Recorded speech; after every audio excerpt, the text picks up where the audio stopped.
Take us to the last day that you were with Mo. Okay. So he passed on the 23rd of December, so it was 2 days before Christmas. And I remember the night before, it was the 22nd. I had worked, so I'd gotten home from work. It was about 7:30ish, and he was with Mojo for the day. So they'd come home, and I went to bed early. I'm an early. I go to bed at 9:30. Don't call me. So it was about 9:30, and he had passed by and grabbed my hair and kind of pulled it, and I remember like jerking a little bit, and just went in his office, and my son and I went to the back, and then that was the last. That was the last interaction we had. Wow. Not sick? No. No, not that I know of. Not No. sick, not saying I'm not feeling well. No. I don't feel like myself, nothing. No. Just the last thing was him pulling your hair. Yes. Wow. Yes. When you look back at that time, is there anything you wish that you had done or said, or do you have those thoughts? Oh yeah, absolutely. I remember earlier that day I was fussing about a vase, and it's like with men, you fuss about little things, and I was complaining because he had thrown it away or something. So I was so busy focused on the vase that I thought about, okay, well maybe I could have been a little nicer then, or maybe I could have sat up a little bit later that night. But you don't think about those things because you never expect that the next day when you wake up that person is gone. Yeah. So he went into his office and Yeah, so I mean, from what I can gather, based on autopsy results, he had a heart attack. That morning, I woke up and my son was out of school, but he was going to camp, and I was getting dressed for work as usual. And Mo wasn't in the bed, so I'd assumed he'd gotten up and was fixing coffee or something. Like, he had been getting up early, and I didn't see him. So I walked to the other side of our house, and I saw him in the bathroom, slumped over. So I found him that morning. wow. Wow. Yeah. What was your reaction? What was the first thing that you did? I think it was more a shock because, I, for a minute, was like, okay, something's not right. But then I saw that his body was, his feet were bruised, were purple. Wow. So I knew at that point that, he had been gone for a while. So, I mean, obviously it probably was overnight. It had probably happened after I went to bed. So, I mean, I knew at that point there was nothing that I could do. I couldn't resuscitate him. So I ended up just having to call 911. Yeah. Yeah. Where's Mojo at this time? He was asleep. And, I'm a very spiritual person, so I always believe that things happen, for a reason. He used to sleep with us every night. And this particular night, he was in his bed. Yeah. So while all this is going on, he was still asleep. Wow. Yeah.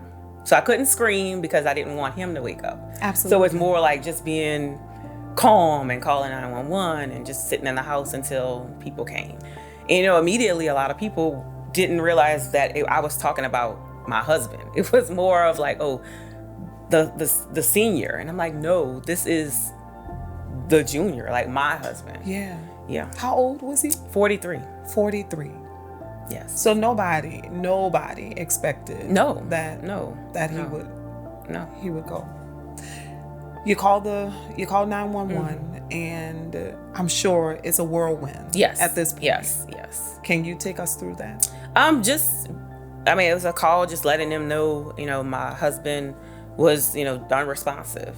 He was deceased. Because at that point, based on, my training and everything, I knew that he didn't have a pulse. I knew I couldn't resuscitate him. So things are a little bit different when you call 911 and they can't do anything. It's more of, they ask a question, and I remember them saying, is he beyond help at this time? Wow. And then, I had to say yes, he's beyond help. So it was just like, okay, we'll dispatch the coroner. So it was just sitting there waiting. Police came out, people responded, but it was at that point, I knew that he was gone.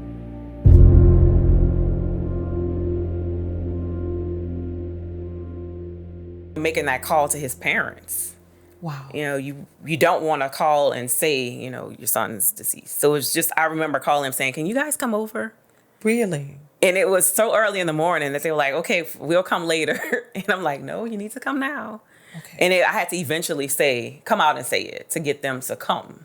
Okay. Yeah. And what did you have to tell them? I just had to say he died. He's dead.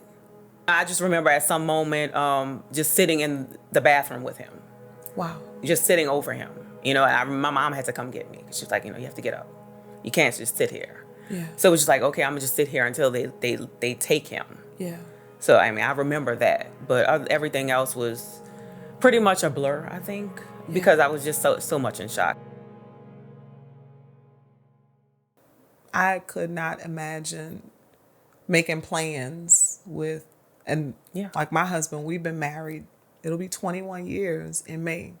And intellectually that at some point, Right. one of us is going to have to go, right? You know that intellectually. But are you ever truly prepared for that? No, I don't think so. It's just, I like to tell people now, make sure you have those conversations, but you don't, it's going to happen, but you always think you have more time. Have what conversations? Just about the end of life and, expectations and, what you would want to happen. Yeah. Did you all didn't have those conversations? When I think back, we did have the conversations, but it wasn't so clear. He would always say, if something happens to me, miss me, but let me go. And I was like, what are you talking about? And he said that so many times, like just over the course of our relationship, our marriage, that it was just finally, I was like, that's what he meant. So I don't know if he And felt. what did he say? He used to say, just miss me and let me go. If Miss something- me and let me go. What did he mean by that? Just, I think he wanted me to, just remember him, but continue to live my life. And it is a poem because I read it at his services. And it just talks about, think about the good times and just miss me and let me go and continue on. And that's something that I've taken with me Yeah. on this journey. Yeah. It seems like that would be what he would want. Yeah. And not even knowing him, but Oh, on yeah. on the outside Definitely. looking in, it seems like Definitely. that would be his advice to you. Yes. Is that what he would have done? Yes. Yes. And I have no doubt about it. He would have missed you and let you go. Yes. Wow. We're going to take a quick break. And when we come back, we're going to talk about, I mentioned earlier that you are the fly widow. Yes. We got to talk about that. We have to talk about that, right? But when we come back from the break, we're going to talk about resisting the status quo. Yes.